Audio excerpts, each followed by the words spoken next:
अरे उदास का है बस बस ऐसे ही। ये काट के धनंजय, अब तू हमके भुला जा, काहे कि हमर शादी कहीं और होता। अरे तू पागल तलाव गलू हम कहाँ से बता ये सच है। अरे हमरा जिंदगी की गावे रे पगली हो कल चल जाइबू तू बदल जाइबू अपन हाथे पिया नमके मेहंदी बोल जाइबू। अरे जा कल चल जाइबू तू बदल जाइबू अपन हाथे पिया नमके मेहंदी बोल जाइबू। दिल धड़क गइल फरक तोहरा बोलिया में कल तर जाइबे हम तब जाई सोना ले ले कोई हला से हमर डोलिया में ऐसे मत बोलना। जाइबे हम तब जाई सोना ले ले कोई हला से हमर डोलिया में।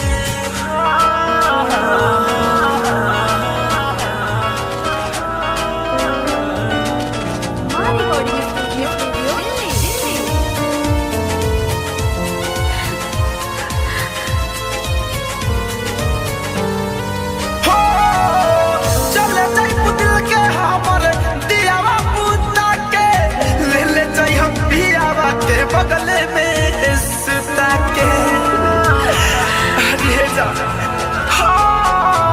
घूंघटा तू तनले बहिया डाल के सरिया ऊपर से ओढ़ाई दी हऊ जाने चदरिया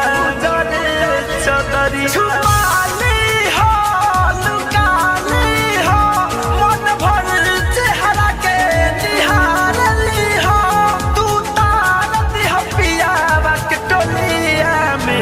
कल तर जाइब हम तब जाइब जान ले ले कोई हलास हमर डोलिया में कल तर जाइब हम तब जाइब सोना ले ले कोई हलास हमर डोलिया में।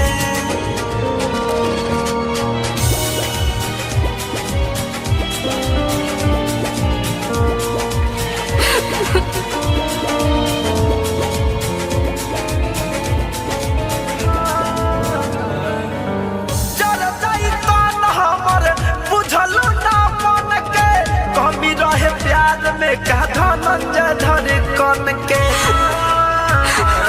अरे मर जाइए जा पीछा ही उतरी हो लेके जई हो ना मकान में जाके तू जरा दी हो ससुरा के शमशान में हो के हो जाने ना पहचाने ना जाने अचार पता के कपला के ना तू रंगइबू प्यार के रंगोलिया में कल तर जाइब हम तब जाइब सोना ले ले कोई हलास हमारे डोलिया में कल तर जाइब हम तब जाइब।